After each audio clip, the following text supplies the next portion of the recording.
When I first had my stroke, I could barely lift my shoulders. It was just, I could, but it was slight. I couldn't move my arms, I couldn't move my legs. I was really just laying in a bed all the time.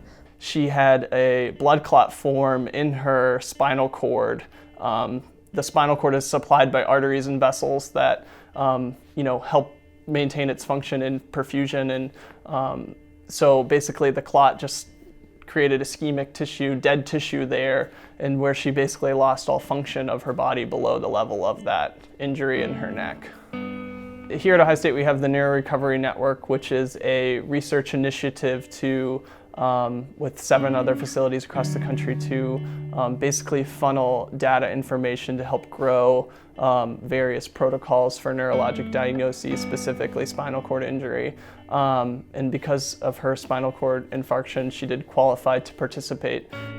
We actually have a new initiative with the upper extremity through the NeuroRecovery Network to be highly intensive in your rehab plan of care through functional electrical stimulation and task-specific practice, so practicing daily movements.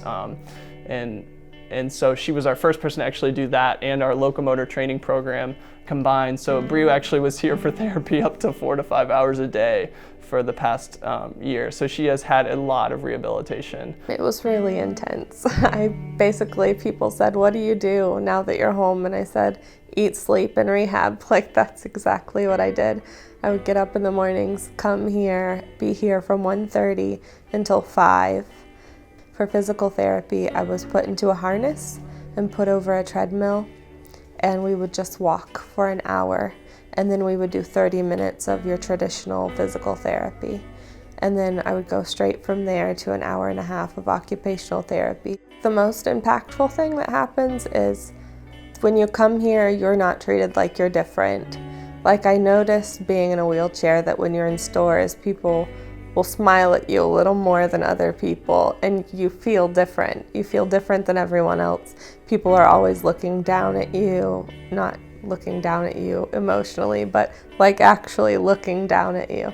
And also people are always saying, "Are you okay?" or "How are you feeling?" Like, they think because you're in a wheelchair that you're sick, like you have pneumonia.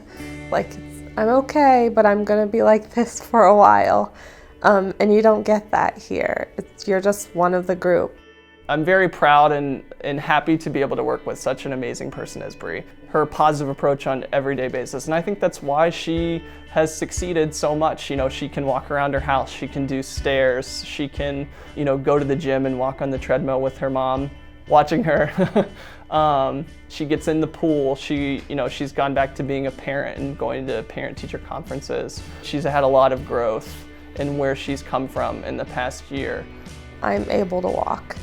There was a point when we just weren't sure if I would ever walk again. I was a pretty active person before. I have a 15-year-old son, so I wanted to be involved in things still and still be able to participate, and I'm walking because of this. I'm getting to a point that I can feed myself again. The small things, like being able to hug someone, I couldn't do that.